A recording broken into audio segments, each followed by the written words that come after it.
Қайырлы күн, ас үй ханымдары. Бүгін сіздермен қатарлап вафли дайындайтын боламыз. Ол үшін бізге сары май, қант, жұмыртқа және ұн қажет болады.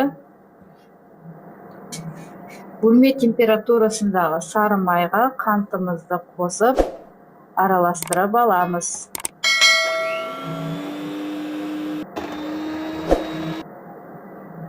Одан кейін жұмыртқаны жарып, ішіне саламыз.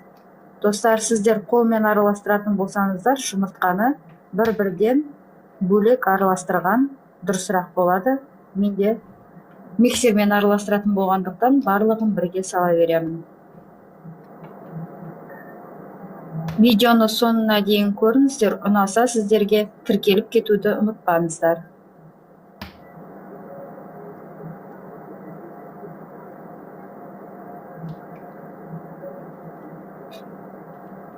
Мінекей жұмыртқамызды араластырып болдық.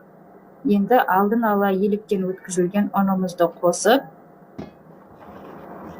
араластырып аламыз. Алдын ала менде қыздырып қойған пешке бір ас қасықпен саламыз. Сол жеткілікті болады, сыртына шығып кетпейді. Мінекей достар, дайын болды.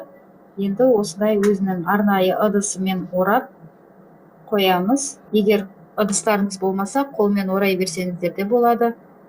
Мынадай трубочкамен де орасаңыздар болады.